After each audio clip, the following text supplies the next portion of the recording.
Името Берово има недвосмислена словенска провиненција. Во етимолошки поглед, најлесно би можело да се поврзе со глаголот се бере, се берат. Во смисла се собираат, се збираат луѓе.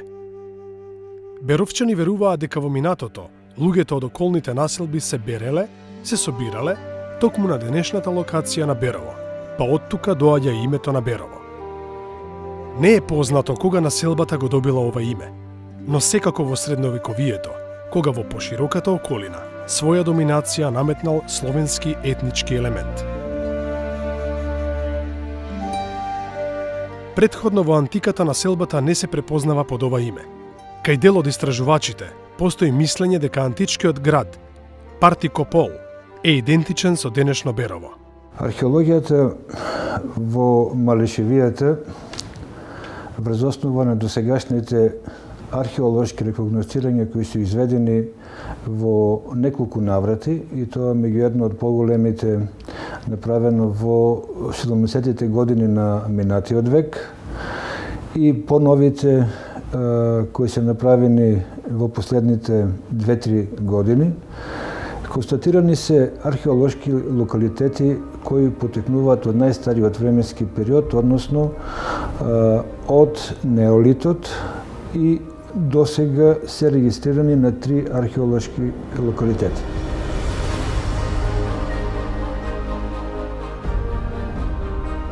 Поволните релјефни, климатски и хидрографски услови во Малешевската висорамнина придонеле за создавање, развој на населени места и континуитет на живење уште од неолитот и железното време. Наоѓајќи се во горниот тек на реката Брегалница, Малешевијата и населбата која денес е позната под името Берово, ја делела судбината на целата Брегалничка област. Овој дел од денешна Македонија, од 5 век пред нашата ера, припаѓал на Пајонија, а со проширувањето на античката македонска држава во времето на Филип II и Александар III, станал составен дел од неа. Потоа од 217 година пред нашата ера, регионот заедно со Пајонија бил приклучен кон Македонија, а од 168 година пред нашата ера потпаднал под римска власт. Во административен поглед, Малешевијата влегува во провинцијата Македонија, а по нејзината поделба на 4 делови, Мериди, била вклучена во 4-та Мерида.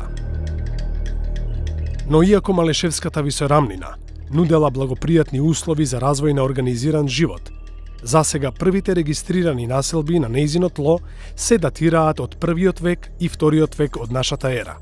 Според досегашните археолошки истражувања, во областа од овој период се познати 12 римски населби, од кои 2 се утврдувања: Градиште, село Будунарци и Градиште, Пехчево, а 10 се населби.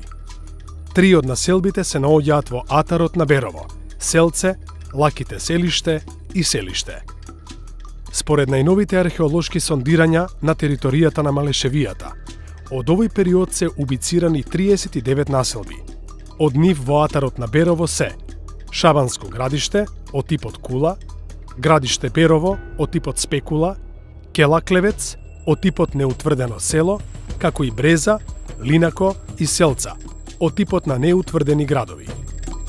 Од доста античкиот или ранохристијанскиот период на територијата на Малешевијата се откриени голем број на археолошки локалитети кои што припаѓаат на населби, утврдувања, помали, каструм, логори и така натаму и така натаму.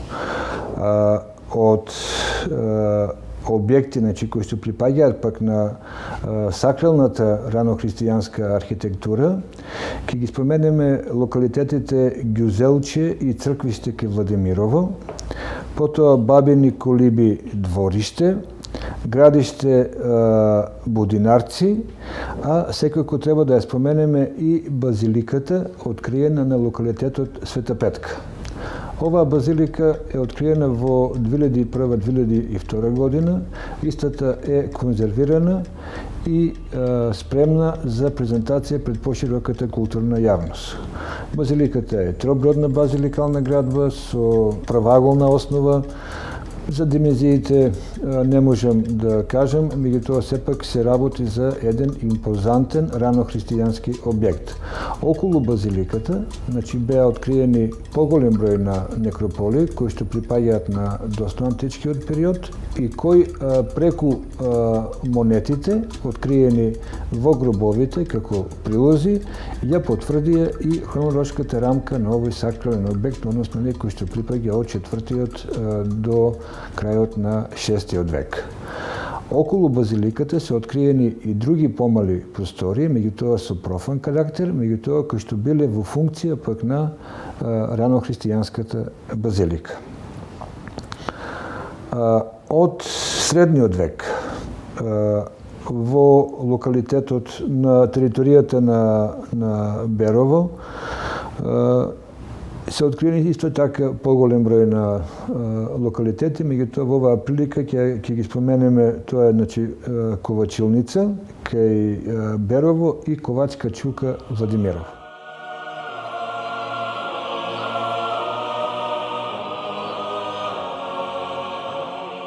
Населбинскиот живот во Берово продолжил низ целото средновековие.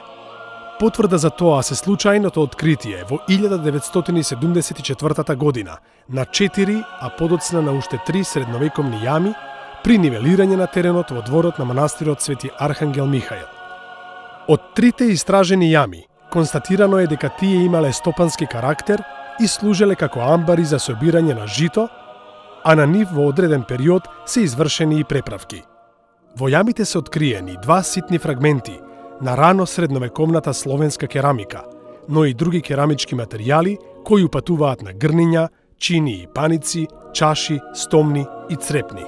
На локалитетот Грамадије беа откриени остатоци кои припаѓаат на неолитскиот период, односно беа откриени неколку фрагменти од керамички садови и врз основа на направената анализа констатиравме дека се работи за керамика која што припаѓа на неолитскиот период. Исто така, на овој локалитет беше откриени и неколку и една фионска чашка која што припаѓа токму на железното време, односно на пајонскиот период.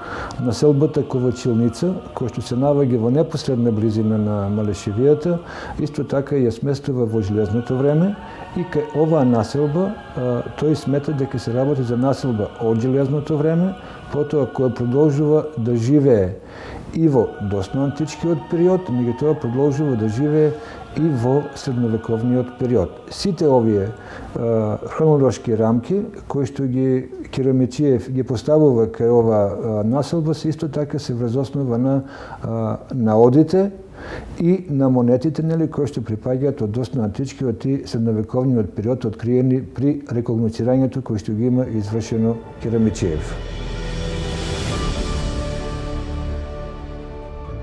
Патните траси во Беровскиот крај речиси неизменети се ползувале од најстари времиња, потоа во антиката, во средновековието, а како колски патишта се употребувале до нашето современие. Биле користени за поврзување на населбите во областа, но и нивно поврзување со соседните, како и со поодалечните региони. Еден од најфреквентните антички патишта кој го поврзувал Беровскиот крај бил крак од делницата Хераклеја па Уталија, денешен Кюстендил. Тој доаѓал од Астибо, денешен Штип, од каде еден крак водел до Партикопол, Берово. Берово во средниот век експлицитно не се споменува. Наместо тоа, забележувањето на областа Малешево доминира и често пати се наведува со двојно значење. Ту како име на област, ту како име на град. Но иако во расположивите извори не може да се посведочи името Берово, сепак населбата без друго постоела и била најдоминантна во Малешевијата. Така кога во изворите се споменува град со име Малешево, всушност се мисли на населбата Берово. Во втората половина на 10 век, па до 1080 година, Беровскиот крај влегувал во составот на државата на Самуил и неговите наследници, но потоа потпаднал под византиска власт. Во една повелба на византискиот император Василий II, која е издадена во полза на Охридската архиепископија во 1019 година, ја одразувала состојбата и од времето на царот Самуил и неговите наследници. Забележани се повеќе епископии на територијата на Македонија. Меѓу нив се наведува и епископијата Моризвизд, и во тој контекст за прв пат се споменува името Малешево. Кон крајот на 11 век постои изворно известување за епархијата Малешево. Веста е запишана од перото на Охридскиот архиепископ Теофилакт Охридски. Во едно писмо кое што тој го упатил до епископот на Триадица, Софија, се наведува Малешевската заедно со Струмичката епархија. Со оглед на црковната традиција, епархискиот центар да се лоцира во најголемото населено место во една област. Во случајов може да се очекува дека центарот на Малешевската епархија се наоѓал токму во Берово. Во средината на 12 век забележано е сведоштво за град со име Мала Сува. Имено арабјанецот Ал Идризи во неговото дело познато како Географија, кое е настанало во крајот на 1153 година, го наведува градот Мала Сува при опишување на патот кој одел од Драч до Белград. Кон крајот на 12 век, во една повелба на византискиот император Алексеј III, која ја адресирал до Венеција од 1198 година, забележани се повеќе провинции во Македонија, меѓу кои и провинцијата Малешево и Моризвизд. Со самото наведување, најпрво на Малешево, а потоа на Моризвизд, може да се претпостави дека центарот на ова Малешевска Моризвижданска провинција се наоѓал во најзначајната Малешевска населба, веројатно Берово. И во првите децении на 13 век, предничело наименувањето на областа пред името на најголемата населба во неа.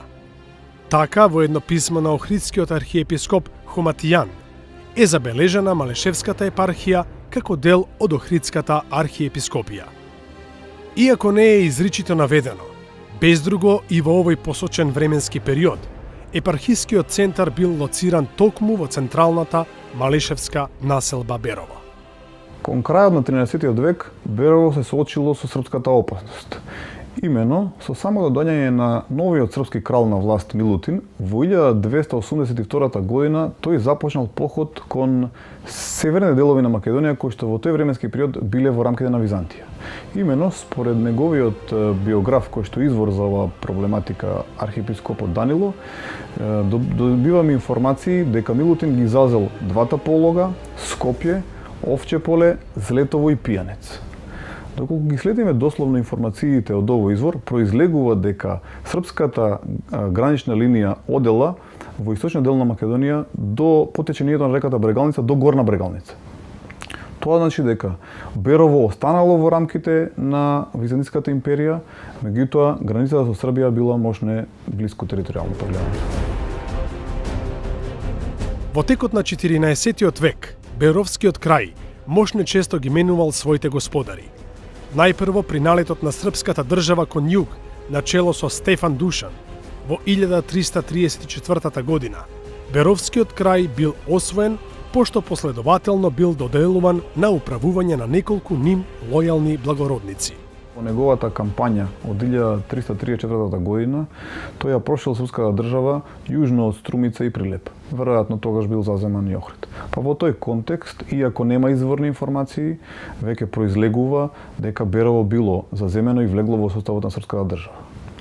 Но, откако Берово се наоѓало под српска власт, тоа на неколку години менувало повеќе господари. Српскиот владетел најпрво областа, заедно со териториите во источниот регион на Македонија од Штип до Струмица и планината Рила, ги дал на високодостојникот Хрелја. Тој со ни владел некаде до 1342 година, кога го завршил својот живот. Потоа, веќе следната година, 43-та, српскиот владетел Стефан Душан овие територии ги дал на неговиот близок соработник и лојален благородник Јован Оливер. Но и овој благородник господарил со териториите, вклучително и Берово, само 10 години, до крајот на неговиот живот во 1355 година.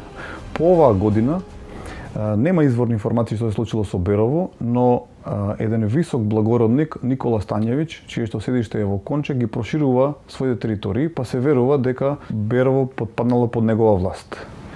Но тој во изворите е забележан дека владел се до 1366 година кога се повлекол.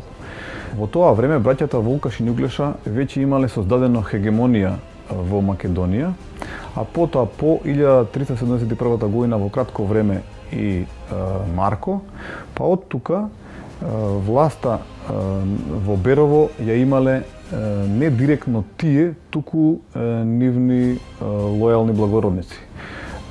Може да се претпостави дека таков еден би можел да биде севостократорот Владко Паскач.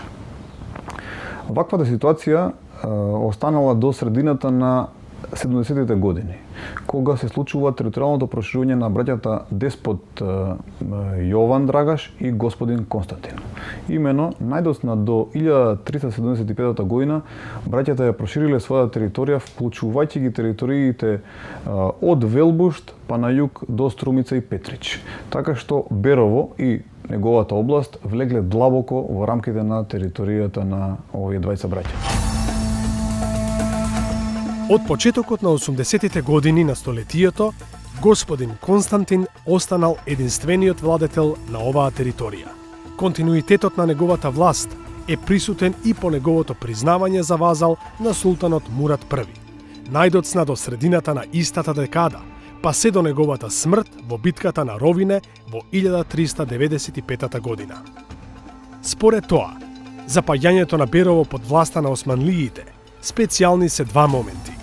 Подпаѓање под индиректна османлинска власт, која се случила едновремено со прифаќањето на вазалитетот на Константин, директно паѓање под власта на османлиите во времето на султанот Бајазид и Јилдрем заедно со целото Константиново кнежевство, веднаш или набргу по 1395 година. По посоченава година, Берово и Малешевијата биле вклучени во новоформираниот Кюстендилски санџак, кој бил наречен така според името на последниот христијански владетел во таа област, а ги опфаќал териториите кои претходно биле во составот на Константиновото кнежевство. Имено, најраната управно-територијална поделба на балканските земји под османлиска власт, најчесто била преземана од предосманлискиот период, па од тука во голема мера ја одразувала претходната состојба. Во тој контекст, исклучок не представувал ни Кюстендилскиот санџак и земјите кои влегувале во неговиот состав. Уште во првата деценија од османлиското владење, во Беровскиот крај биле извршени значајни општествено-економски промени. Османлиите го воспоставиле својот тимарско-спахиски систем, со што дошле до израз феудалните институции врз кои се темелела воената и економската моќ на Османлиската империја. Истовремено започнал процес на постепено менување на етничкиот состав на населението. Според турските пописни тефтери кои ги наоѓаме за Кюстендилскиот округ, според нив можеме да откриеме дека датира некаде од втората половина на 16-тиот век или од првата половина на 17-тиот век. Не дека дотогаш Берово немало население, имало стари римски населби кои биле расфрлани по околните Малешевски планини, Туртела, Селца, Градиште, така се нарекувале овие населби, и тоа население, барајќи поплавно, барајќи поравно земјиште, барајќи сите да бидат заедно, почнале да ја формираат населбата каде што токму сега се наоѓа Берово. На почетокот исклучиво било населено од православни луѓе. Значи, се додека турците не навлегнале овде подлабоко во Балканот и додека не почнале да населуваат нивно население. Меѓутоа, сепак, до ден денешен, Берово си останува на своето. Можам само да споредам дека во 1878 година можеби Пехчево било побројно, меѓутоа 80% од населението во Пехчево било од турско население. А во Берово, според тој истите пописни тефтери што ги спомнав, се гледа дека во 1840 година имало 400 луѓе во Берово, од кои само околу 50 биле турско население. Пописните дефтери даваат детален преглед на занимањата и добрата на беровчани. Согласно висината на данокот кој бил исплаќан, тие најмногу се занимавале со земјоделие, одгледувајќи преферабилно пченица, но и останати житни култури, како јачмен, рж, овес, а многу помалку градинарски култури, овошје, леќа, уров. Се занимавале и со сточарство, одгледувајќи говеда, но и свињи, а исто така чувале и пчели. Имале неколку активни воденици и една валавница. Интересно е дека во ниту едно населено место во нахијата не се одгледувала винова лоза, туку виното се донесувало однадвор. Во текот на 19 век, во Берово, како и во другите територии на Македонија, се одвиваат одредени општествено-економски, политички и просветно-културни процеси кои даваат придонес во унапредувањето на целокупниот живот на населението. Со продирањето на парично-стоковните односи, се засилува и развитокот на стопанството, особено на занаечиството и трговијата на целата територија на Македонија, што се одразува и во Берово со поинтензивно развивање на овштарството, трговијата, а особено на занаечиството. До средината на 19 век, населението во Малешевијата, вклучително и во Берово, воглавно се занимава со сточарство и земјоделие. Најразвиени занаети биле ѕидарски, дрводелски, валавичарски, катранџински и ковачки. Исто така ткајачкиот занает го опфатил скоро секое семејство во Берово. Скоро сите жени се занимавале со изработка на шајак, кој бил особено ценет поради високиот квалитет и со ткаење на други платна за задоволување пред се на сопствените потреби. Во Берово имало и 3 ана, кои се наоѓале во центарот на денешно Берово. Економскиот развој и особено унапредување на занаечиството и трговијата биле поволен предуслов за просветно-културен развој на Берово. Некаде до средината на 19 век, најголем дел од населението во Берово не било описменето. Тогаш започнале промените на таквата состојба и на крајот на векот веќе имало прилично развиени просветно-школски животи во Берово. Тогаш започнале промените на таквата состојба и на крајот на векот веќе имало прилично развиени просветно-школски живот во Берово. Манастирите и црквите биле првите жаришта на писменоста и на народното просветување на целата територија на Македонија. Така и зачетоците на црковно-народното просветување во Берово се поврзуваат со изградбата на првата црква во Берово, па и во Малешевијата во 1818 година. Таа црква подоцна била претворена во женски манастир Свети Архангел Михаил. Господи Исусе Христе, помилуј. Господи Исусе Христе, помилуј. Господи Исусе Христе, помилуј. Господи Исусе Христе, помилуј. Господи Исусе Христе, помилуј.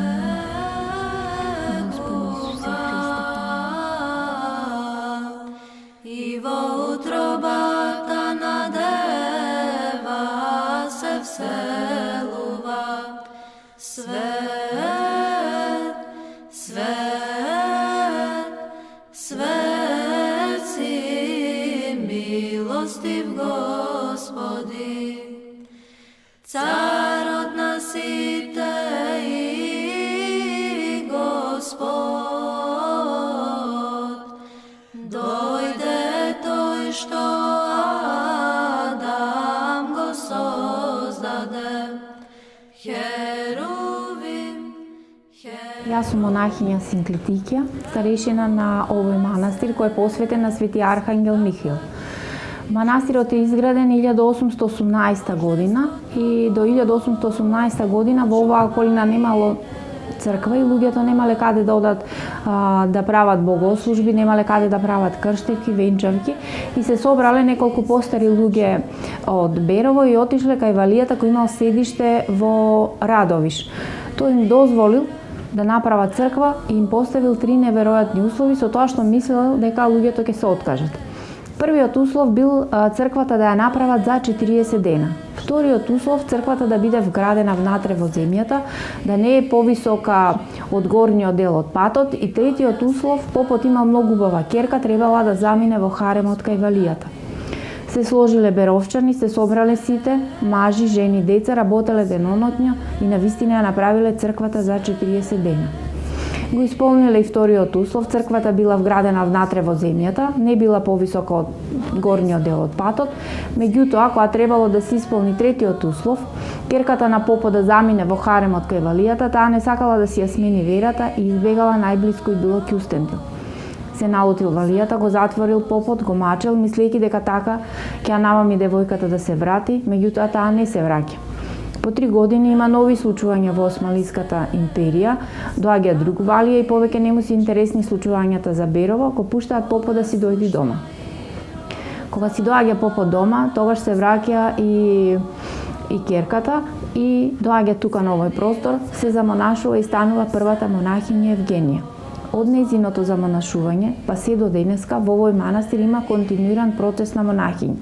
Манастирот никогаш не бил празен. Монахињата Евгенија собрала дури до 80 монахињи. Значи имало многу богат духовен живот.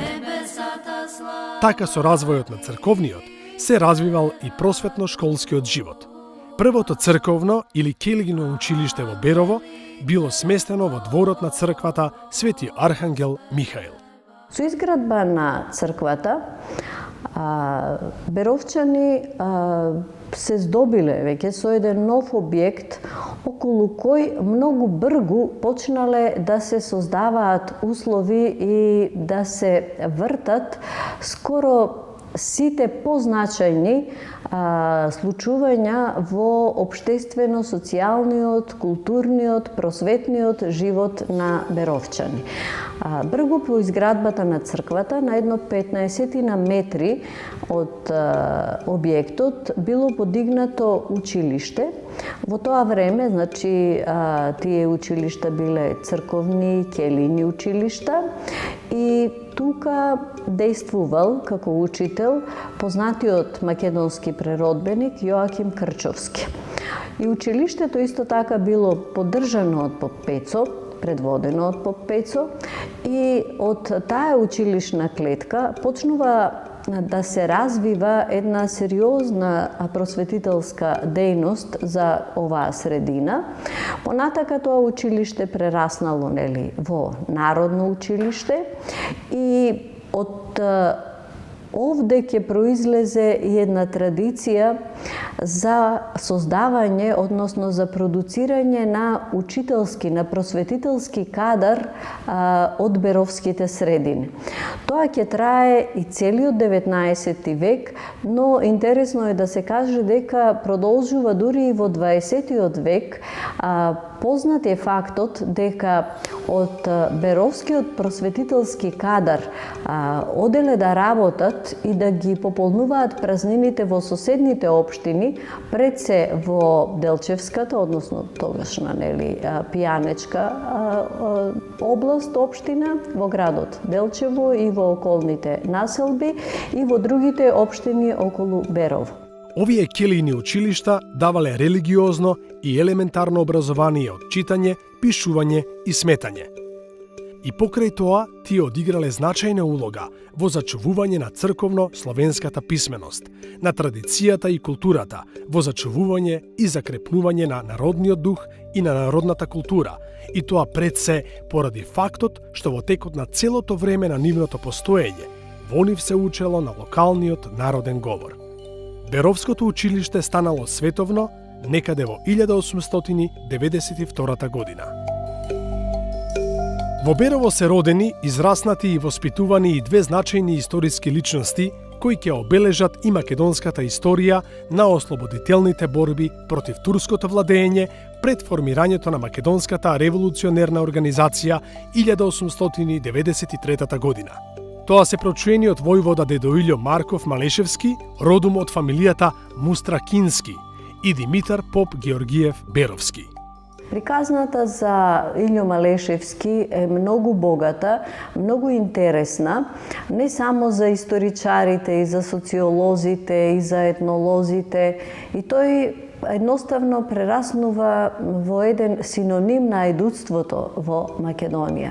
Нешто што го карактеризира ликот на Илјо Малешевски е не само неговата бунтовност, не само неговата непомирливост со турската власт, односно не со самата власт, туку повеќе со однесувањето, можеби на поединци од власта, кои што си дозволувале да ги пречекорат дури и пропишаните норми од оваа власт и сакајки да ја спаси честа на населението, на своето семејство, тој веќе посегнува по оружјето, но во суштина станува збор за еден лик кој е исклучително праведен, кој што, иако никогаш не се описменил, не бил грамотен, со својата природна интелигенција, со својата промуќурност, од Берово излегува и се вклучува во движењето на отпорот против турската власт не само во Македонија. Тој ги поминува границите на Македонија, значи се бори и во настаните во Белград против турската власт и потоа продолжува се вклучува во редовите дури и на страната на руската војска во руско-турската војна, која што резултира со ослободување на Бугарија од турците. После оваа војна Дедо Илја Малешевски повеќе и не можел да се врати во Берово. Во меѓувреме, за жал, настрадува заради неговите однесувања, настрадува неговата прва сопруга, неговата ќерка. Потоа во неговото движење низ Србија се оженува повторно со една србинка со која што и го завршува својот живот, долг живот. Дедо Илја Малешевски умира во Кюстендил на 90 годишна возраст и до крај на животот, покажувајќи ја чистината на својот карактер, чистината на својата справедливост, иако кюстендилските власти, бугарските власти, особено во градот Кюстендил, тој бил многу почитуван како ослободител, бидејќи во тоа време, значи, дошол со војските кои што го ослободувале градот од турците. Тој со воспоставувањето на новата власт и таму седел пред својата куќа и отворено, значи, негодувал на некои состојби на власта заради таквото негово однесување. Многу често бил доведуван и во незавидна и социјална и парична економска состојба, но не попуштил до крајот на својот живот и со последните сили давал поддршка и на организираното македонско револуционерно ослободително движење, односно неговата куќа станала јатачка и за бегалците од Малешевијата и другите краеви околу Малешевијата во даден момент од Македонија преку границата во Бугарија и исто така заедно во годините после 1878-79 година, значи по формирањето и на Македонската револуционерна организација и на легалните македонски друштва во Кюстендил, заедно со Димитар Попгеоргиев Беровски цело време давале, значи, максимална поддршка на македонското движење. Димитар Попгеоргиев Беровски, попски син и внук на чуениот поп Пецо, за разлика од неграмотниот Дедо Илјо, бил образован човек. Беровски бил водач на две востанија во противосманската борба на македонците, Разловечкото од 1876 година и Македонското кресненско востание од 1898 година. Димитар Попгеоргиев Беровски, носејќи ја и во својата генетика, не само од својата средина, него и од своето семејство, љубовта кон татковината, кон родниот крај, носејќи го чувството за праведност, желбата за образование, почнува со своите активности во својата средина, но набргу потоа излегува и се раздвижува низ балканските простори и пошироко и се вклучува во средините кои што се организираат за борба против турското владење на Балканот. Под различни влијанија, значи од таквите средини, Димитар Попгеоргиев Беровски се издига до водач на две востанија македонски против турската власт. Првото востание е подигнато 1876 година во селото Разловци. Тука треба да се напомене дека со голема помош и поддршка со семејството на неговата сопруга, значи со семејството на поп Стојан Разловски.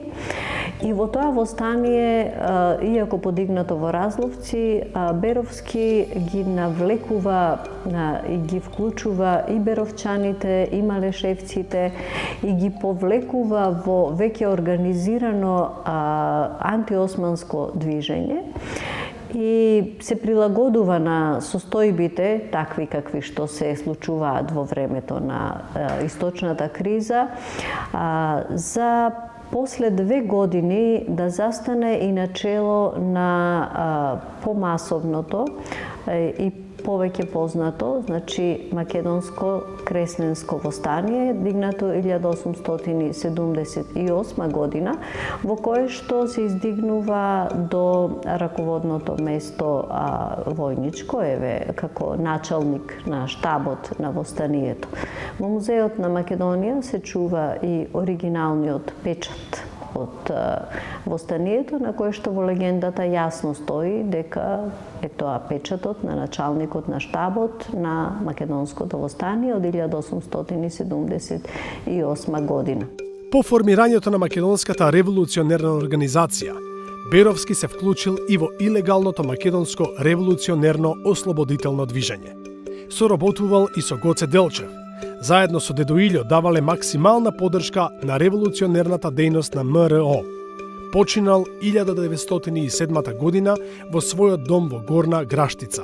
Таму се наоѓа и неговиот гроб.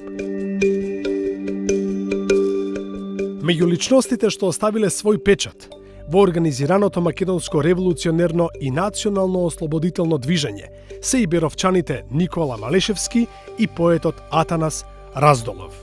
Никола Малешевски бил долгогодишен началник на пунктот на македонската револуционерна организација во градот Дупница и се грижал за организирањето и преминувањето на револуционерните чети преку бугарско-турската граница за да навлезат во Македонија, за обезбедување на разни потребни средства за дејствување на организацијата.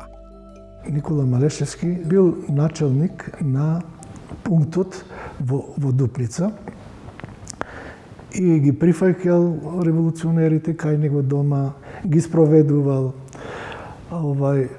бил задолжен и за каналите за оружје и така натаму. И одиграл значајна улога со тоа што контактирал директно и со Гоце Делчев, добивал задачи и од него. Интересно што во неговата куќа се собирале револуционери, па така и неговата керка можела да се запознае со еден од многу значајните војводи, Крстео Асенов, која подосна како учителка во Солун и откако отчетот оди во тој дел на Македонија, се сближиле најверојатно и се венчале во тој период во една црква, во едно село, не знам каде, што предизвикало некакви реакции кај некои војводи. И за жал, неговиот што туку вереник, нели, тоа било непосредно пред Илинденското востание, ден-два пред Илинденското востание, тој бил убиен. Атанас Раздолов, кој бил со социјалистичка ориентација, ќе остави белег и во литературната историја. Тој е роден во Берово, но уште како дете, останал без родители и бил прифатен од некои негови роднини во Бугарија. И израснал во врвен револуционер, би рекол, социјалист, по убедување, но и како поет. Неговите творби, неговите стихови се нарекуваат куршум и динамит. Тој не се борел со пушка и со бомби, него со зборот, со стихот. Го ја будел националната свест, патриотската свест меѓу емиграцијата во Бугарија. И гледано од тој аспект, исто тој дал голем придонес за национално-ослободителното движење. Кога се зборува за Берово и неговото културно-историско минато, неизбежно е да се раскаже за познатиот зограф од Берово Гаврил Атанасов Зографски. Роден е 1863 година како син на доселеник од Крушево. Доселеното семејство немало доволно материјални средства за издржување и за школување. И поради тоа Гаврил на 18 години заминува на Света Гора. Во манастирската иконографија има 13 икони што го носат неговиот подпис. Меѓу нив е и иконата Свети Јован Златоуст, изработена 1897 година на лим, и е јужна олтарска врата на манастирската црква Свети Архангел Михаил. Во десниот долен агол од иконата го оставил следниот запис: Иконописец Гаврил Атанасов, македонец од село Берово, Малеш, 1897 година. Гаврил Атанасов бил и првиот фотограф во Берово. Тој ја направил и историската фотографија на мртвото тело на Дамјан Груев по неговото загинување во близина на селото Русиново, Беровско. Фотографијата била нарачена од турските власти за да се потврди дали навистина станува збор за големиот револуционер. Но за жал најголем дел од фотографскиот опус на беровскиот Милтон Манаки, кој имал и културно-историско значење со се неговото ателје, изгорел во пожарот на семејната куќа 1934 година. Всушност, во пожарот изгорела целата куќа. Доблесниот, плодотворен беровец Гаврил Атанасов, обкружен од многобројните негови наследници, ја делел радоста и убавината на животот, задоволен од се она што го оставил како непроценливо уметничко богатство во ризницата на македонската иконографија. Починал во 88-та година од животот, 1951 година во Берово.